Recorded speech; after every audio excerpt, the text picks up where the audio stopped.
এটার সাথে আরো একটা আছে, ওটা আরেকদিন বলবো ইনশাআল্লাহ। সেটা হচ্ছে আপনি আল্লাহ রাব্বুল আলামিনের এই একত্ববাদের ওসিলা দিয়ে দোয়া করবেন। আল্লাহ পাকের এই তাওহীদের ওসিলা দিয়ে, একত্ববাদের ওসিলা দিয়ে দোয়া করবেন। এইভাবে বলা, পরে শুনে আপনারা মুখস্থ করে নিয়েন। দোয়া করার আগে আল্লাহ পাকের প্রশংসা করা, আলহামদুলিল্লাহটাও আল্লাহ পাকের প্রশংসা, এবং রাসূল সাল্লাল্লাহু আলাইহি ওয়াসাল্লামের প্রতি দরুদ শরীফ পড়া একবার, অন্তত একবার, চাইলে আপনি অনেক পড়তে পারেন। এরপরে যে বিষয়টা আপনি চাচ্ছেন তার আগে বলা যে আল্লাহুম্মা ইন্নী আসআলুকা বিআন্নী, আগে বলে নেই, আল্লাহুম্মা ইন্নী আসআলুকা বিআন্নী আশহাদু আন্নাকা আনতাল্লাহ লা ইলাহা ইল্লা আনতা আল আহাদ as-সামাদ আল্লাযী লাম ইয়ালিদ ওয়া লাম ইউলাদ ওয়া লাম ইয়াকুল লাহু কুফুয়ান আহাদ। সূরা ইখলাস যে জানে সে এটা সহজেই বলতে পারবে। আল্লাহুম্মা ইন্নী আসআলুকা বিআন্নী আশহাদু আন্নাকা আনতাল্লাহ লা ইলাহা ইল্লা আনতাল আহাদ as-সামাদ আল্লাযী লাম ইয়ালিদ ওয়া লাম ইউলাদ ওয়া লাম ইয়াকুল লাহু কুফুয়ান আহাদ। এরপর আপনি দরুদ শরীফ পড়ে দোয়া করা শুরু করবেন, ইনশাআল্লাহ দোয়া কবুল হয়ে যাবে। তাই যে ওজিফা বলে দিলাম, এখন হাদিয়া তওফা বাড়াই দিয়েন, ঠিক আছে ইনশাআল্লাহ? ওকে, আচ্ছা, এটা পরীক্ষিত আমল, ইনশাআল্লাহ দোয়া কবুল হবে ইনশাআল্লাহ। আরও যদি সুন্দর করতে চান তাহলে আল্লাহুম্মা ইন্নী আসআলুকা বিআন্নী আশহাদু আন্নাকা আনতাল্লাহ, এর সাথে লা ইলাহা ইল্লা আনতাল আহাদ আল ওয়াহিদ আস-সামাদ আল্লাযী লাম ইয়ালিদ ওয়া লাম ইউলাদ ওয়া লাম ইয়াত্তাখিয ওয়ালাদান ওয়া লাম ইয়াকুল লাহু শারীকুন ফিল মুলক। আরও বলা যায় ওয়া লাম ইয়াকুল লাহু কুফুয়ান আহাদ। আরেকটা আছে আল্লাহুম্মা ইন্নী আসআলুকা বিআন্নী আশহাদু আন্নাকা আনতাল্লাহ লা ইলাহা ইল্লা আনতাল হান্নান আল মান্নান বাদিউ আস-সামাওয়াতি ওয়াল আরদ ইয়া যাল জালালি ওয়াল ইকরাম ইয়া হাইয়্যু ইয়া কাইয়্যুম বিরহমাতিকা আস্তাগীথ। এইটা দিয়ে দোয়া করা যেতে পারে শুরুতে, ঠিক আছে? এগুলো আমল করবেন ইনশাআল্লাহ। প্রথমটা তো সহজ, ওইটা বললাম, আল্লাহুম্মা ইন্নী আসআলুকা। একা দোয়া করলে আল্লাহুম্মা ইন্নী আসআলুকা, একসাথে করলে আল্লাহুম্মা ইন্না নাসআলুকা। একা করলে আল্লাহুম্মা ইন্নী আসআলুকা, একসাথে করলে তখন আল্লাহুম্মা ইন্না নাসআলুকা বিআন্নী আশহাদু আন্নাকা আনতাল্লাহ লা ইলাহা ইল্লা আনতাল আহাদ আস-সামাদ আল্লাযী লাম ইয়ালিদ ওয়া লাম ইউলাদ ওয়া লাম ইয়াকুল লাহু কুফুয়ান আহাদ। এর অর্থ হচ্ছে, হে আল্লাহ, আমি মানে এই ওসিলায় তোমার কাছে প্রার্থনা করছি, এটা জেনে আমি তোমার কাছে প্রার্থনা করছি, এইটার দাবি দিয়ে আমি তোমার কাছে প্রার্থনা করছি যে তুমি এক, তুমি অমুখাপেক্ষী, তুমি কাউকে জন্ম দাও নাই, কারো কাছ থেকে তুমি জন্ম নেও নাই, তোমার সমতুল্য কিছু নাই। এইটার ওসিলা দিয়ে আল্লাহ আমি তোমার কাছে প্রার্থনা করতেছি। এর চেয়ে বড় ওসিলা হয়? তাওহীদের চেয়ে বড় ওসিলা হয় না। এরপরে আরেকদিন আরেকটা ইনশাআল্লাহ শিখাই দেব। এটা গেল ওই যে বললাম বেলাল রাদিয়াল্লাহু আনহুর অত্যাচারের পরে নাজিল হওয়ার পর আল্লাহ রাব্বুল আলামিন প্রথম জানাই দিলেন যে বলো আল্লাহ রাব্বুল আলামিন এক। এই এক দিয়ে কি হয়েছে, সমস্ত বহুত্ববাদীদের যে ধর্মবিশ্বাসের যে ভিত্তি, এটাকে ভেঙে দেওয়া হয়েছে, ঠিক আছে? 2 নম্বর হচ্ছে আল্লাহ পাক বললেন যে আল্লাহুস সামাদ, আল্লাহ অমুখাপেক্ষী শব্দটাকে সালাফগণ, আসলাফগণ, আকাবেরগণ অনেকভাবে ব্যাখ্যা করেছেন। আমি একটু ওইটা পড়ে শোনাই, তাহলে আপনাদের জন্য সুবিধা হবে। অমুখাপেক্ষিতাকে ইমামগণ কয়েকভাবে ব্যাখ্যা করেছেন। আল্লাহুস সামাদ এটাকে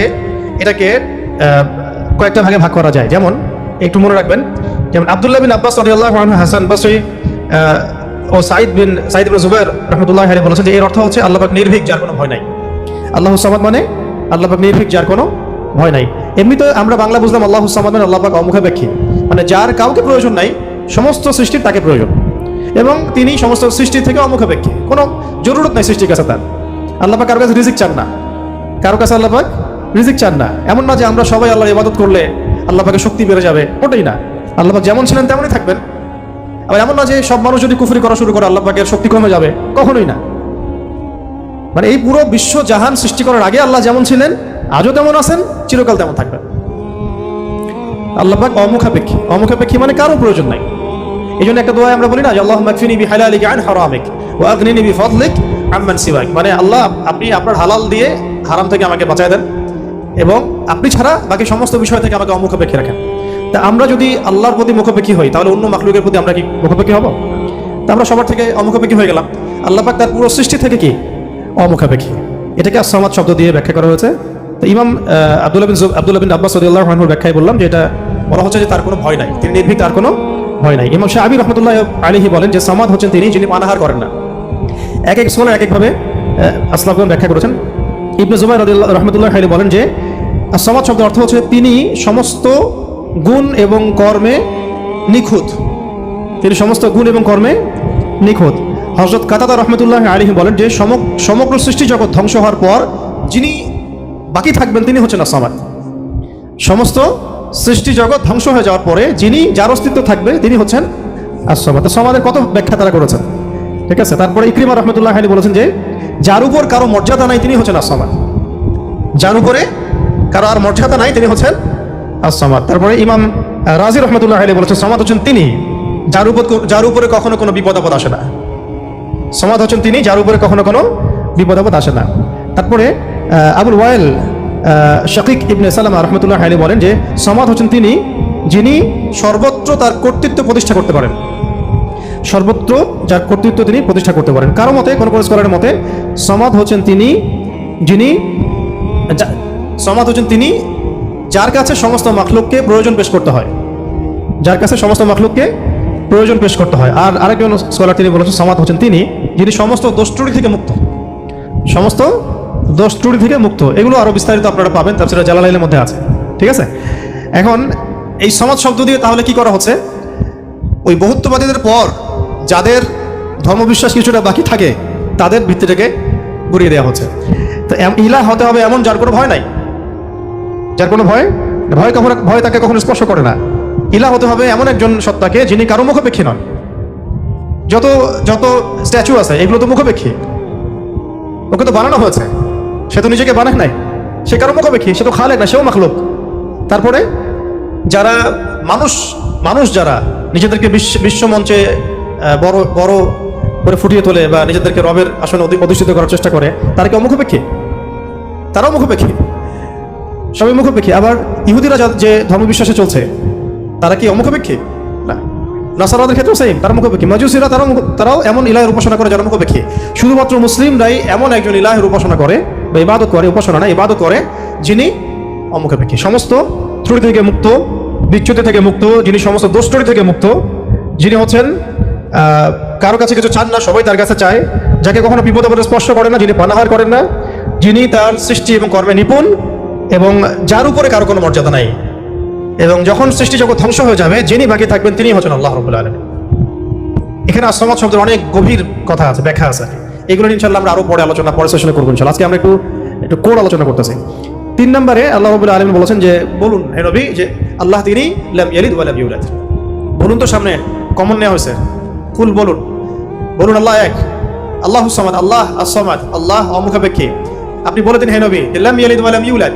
লাম ইয়ালিদ তিনি জন্ম দেন নাই, লাম ইয়ালিদ মানে তিনি জন্ম দেন নাই। এটা দিয়ে কাদের ভিত্তি ভেঙে দেওয়া হলো? ওই যে ইহুদি খ্রিস্টানদের, যারা আল্লাহর পুত্র সাব্যস্ত করে, কন্যা সাব্যস্ত করে, ওদের ধর্মবিশ্বাসের ভিত্তি ভেঙে দেওয়া হলো। লাম ইয়ালিদ তিনি জন্ম দেন নাই। তাই এমন একটা সত্তাকে আল্লাহ হতে হবে যিনি কাউকে জন্ম দেন না কখনো। আমরা এই দুনিয়াতে যা দেখছি সবকিছু কিন্তু জন্মিত বা জন্ম দিচ্ছে বা জন্মিত। মানুষের কথা বলেন, আপনি যে কোনো মাখলুকের কথা বলেন, এমনকি প্রকৃতির যে বিষয়গুলো আমরা দেখি এগুলো তো জন্মিত আর কি, মাখলুক, এগুলো কোনো না কোনো জায়গা থেকে আসছে। তো আল্লাহ রাব্বুল আলামিন হতে হলে এমন একজন সত্তা হতে হবে যিনি কাউকে জন্ম দেন নাই। ওয়ালাম ইউলাদ, এটা আরো কঠিন, কেউ জন্ম দেয় না সেটা একটা হতে পারে, একজন ধরেন মহিলা আছে জন্ম দেয় নাই সন্তান, সে তো কারো কাছ থেকে জন্মিত হয়েছে। এই দুইটা রাস্তাই বন্ধ করে দেওয়া হলো যে আল্লাহ হতে হবে এমন একজন সত্তাকে যিনি না জন্ম দিয়েছেন না কারো কাছ থেকে জন্ম নিয়েছেন। এটা আরো কঠিন, এবং এই কাঠিন্যের মধ্যে কোনো সত্তা পড়তে পারে না আল্লাহ ছাড়া। এই মানদণ্ডে আল্লাহ ছাড়া অন্য কোনো সত্তা কখনো পড়তে পারে না, যিনি জন্ম দেন নাই, কারো কাছ থেকে জন্ম নেন নাই। অনেকে প্রশ্ন করে যে, অনেকের মধ্যে ওয়াসওয়াসা আসে যে এই বিশ্বজাহান আল্লাহ সৃষ্টি করেছেন, আল্লাহকে কে সৃষ্টি করেছেন? নাউযুবিল্লাহি মিন যালিক। নবী সাল্লাল্লাহু আলাইহি ওয়াসাল্লাম বলেছেন, যখনই এমন কোনো চিন্তা আসবে, এই চিন্তা শয়তান ঢুকিয়ে দেয়, যখনই এমন কোনো চিন্তা আসবে সে যেন পড়ে আউযু বিল্লাহি মিনাশ শাইতানির রাজিম, এবং ঈমান পাকাপোক্ত করার জন্য যেন পড়ে আমানতু বিল্লাহি ওয়া রুসুলিহি। আমানতু বিল্লাহি ওয়া রুসুলিহি, রুসুলিহি বহুবচন, আমানতু বিল্লাহি ওয়া রুসুলিহি। আল্লাহকে যদি কেউ জন্ম দিত বা আল্লাহ যদি কোনো জায়গা থেকে সৃষ্টি হতেন তাহলে যে স্রষ্টা তিনি তো আল্লাহ হতেন, তাই না? আল্লাহ যদি নাউযুবিল্লাহ কারো কাছ থেকে সৃষ্টি হতেন তাহলে তো তিনি আল্লাহ হতেন না।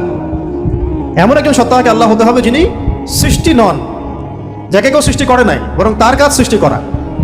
এটা তো আপনি কার্যকারণ তত্ত্ব থেকে বোঝেন, এটা ফিলোসফিতে একটা তত্ত্ব আছে, কার্যকারণ তত্ত্ব। মানে তত্ত্বটা হচ্ছে এরকম, ইউনিভার্সিটিতে আমাদেরকে এটা পড়ানো হয়েছিল আর কি, যে প্রত্যেকটা কাজের পিছনে একটা কারণ থাকে। আসলে তাই, কিন্তু প্রত্যেকটা কাজের পিছনে একটা কারণ আসলেই থাকে। শয়তানের পিছনে কোনো না কোনো কারণ তো আছে, কেন শয়তানি করতেছে এটা কারণ তো আছে। প্রত্যেকটা কাজের পিছনে একটা কারণ থাকে। এই তত্ত্বটাকে তারা বলতো কার্যকরণ তত্ত্ব আর কি। তো এই তত্ত্ব থেকে তারা এই প্রশ্নটা উত্থাপন করেছে যে তাহলে আল্লাহকে কে সৃষ্টি করেছে।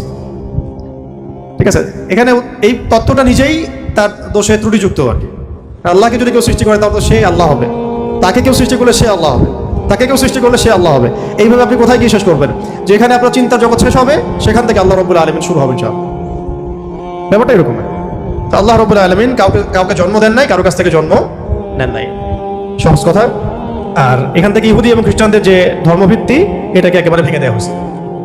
ওয়াকালাতিল ইয়াহুদ উযাইরু ইবনুল্লাহ ওয়া কালাতিন নাসারা আল মাসীহু ইবনুল্লাহ, এটাকে ভেঙে দেওয়া হয়েছে। এবং তারা যে বলতো যে তিন খোদায় যে তারা বিশ্বাস করতো, ট্রিনিটি, এটাকেও ভেঙে দেওয়া হয়েছে। ঠিক আছে, আবার মুশরিকদের ভিত্তিটা তাগিয়ে ভেঙে দেওয়া হয়েছে। এরপরও যারা বাকি ছিল ওদেরকে আসমাদ দিয়ে ভেঙে দেওয়া হয়েছে। তারপর সবশেষ ওয়ালাম ইয়াকুল লাহু কুফুয়ান আহাদ, ওয়ালাম ইয়াকুল লাহু কুফুয়ান আহাদ। এটা এত কঠিন যে এটা মানে উতরে যাওয়ার মতো আসলে ক্ষমতা আল্লাহ ছাড়া কারোরই নাই, এটা অসম্ভব। ওয়ালাম ইয়াকুল লাহু কুফুয়ান আহাদ, ওয়া মানে এবং, ওয়া মানে এবং, ইয়াকুন মানে হয়, লাহু মানে তার জন্য, কুফুয়ান মানে সমকক্ষ বা সমতুল্য, আহাদুন মানে কেউই। এখানে আহাদুন মানে আসলে কেউই।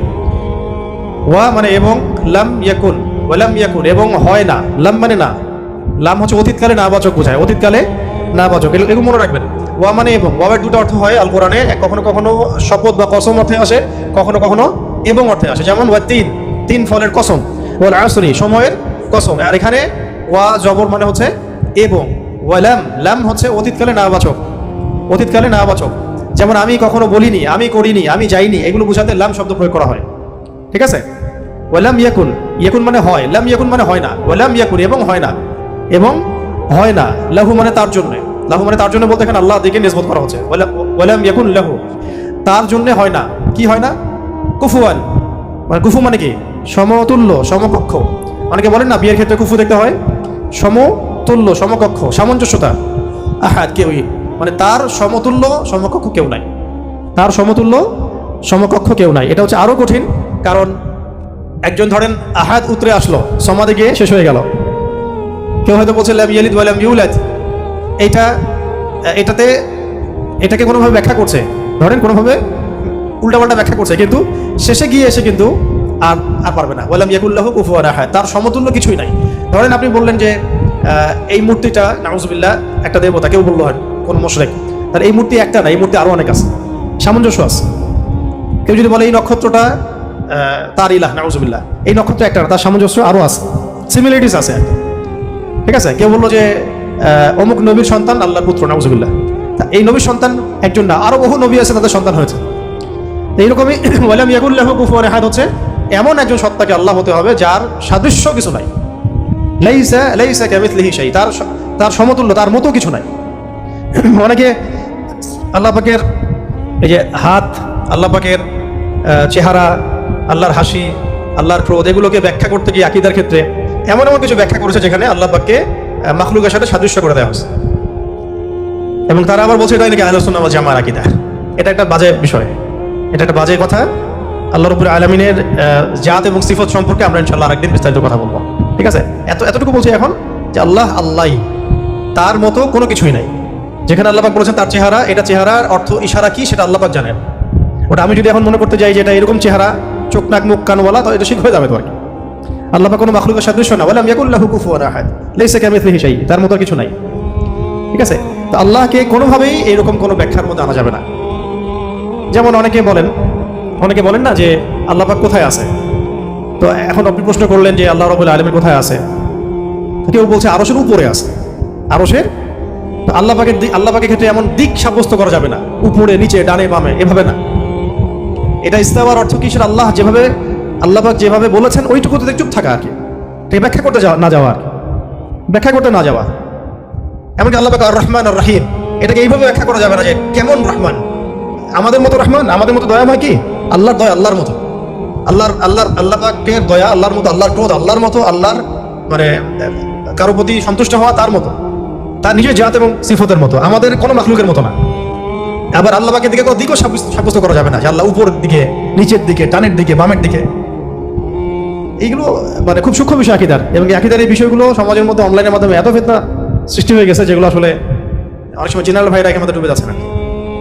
তো আল্লাহ পাকের ব্যাপারটাকে খুব সেন্সিটিভলি বুঝতে হবে এবং সূক্ষ্মতার সাথে বড় বড় ওলামা কেরামদের কিতাবগুলো পড়ে তাদের কাছ থেকে ব্যাখ্যা জেনে নেবেন, এবং যেটা বুঝবেন না পড়তে গিয়ে, যদি আপনি আকীদার বইগুলো আসলেই পড়তে পারেন, তাহলে যেটা বুঝবেন না সেটা অবশ্যই বড় আলেমকে জিজ্ঞাসা করতে হবে। হ্যাঁ, আরশের কথা দিয়ে অনেকে বলেছেন উপরে, এই সমাসীন শব্দটা মানে হচ্ছে আসীন হওয়া।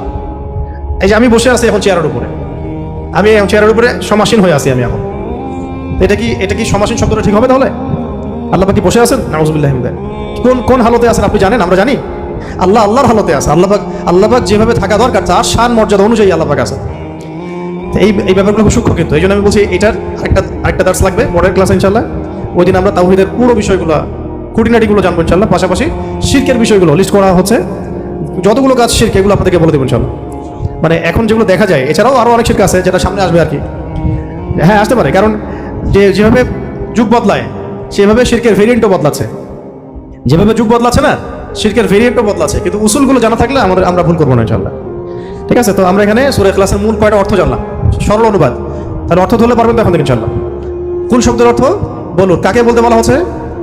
রাসূল সাল্লাল্লাহু আলাইহি ওয়াসাল্লামকে। কেন বলতে বলা হচ্ছে? কারণ কাফেররা জিজ্ঞাসা করেছে আল্লাহ কেমন, তোমার আল্লাহ কেমন, প্রকৃতি জিজ্ঞাসা করছে, আল্লাহ পাক সম্পর্কে জানতে চেয়েছে। আল্লাহ পাকের ডেফিনেশন কোন সূরা আছে? ইখলাস। এই সূরাকে বলা হয় তাওহীদের সূরা, একনিষ্ঠতা। ঠিক আছে, খালেস তাওহীদ। এবং কোরআনের যে 3টা ভাগের কথা বললাম, 3 ভাগের 1 ভাগই হচ্ছে তাওহীদ। এই কারণে এই সূরাকে আল কোরআনের 3 ভাগের 1 ভাগ বলা।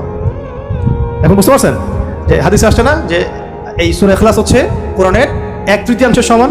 1/3 কেন? কারণ কোরআনের 3 ভাগের 1 ভাগ হচ্ছে তাওহীদ। এটা এভাবে আসে না কিন্তু যে 3 বার পড়লে 1 খতম হবে, এভাবে কিন্তু হাদিসে আসে নাই।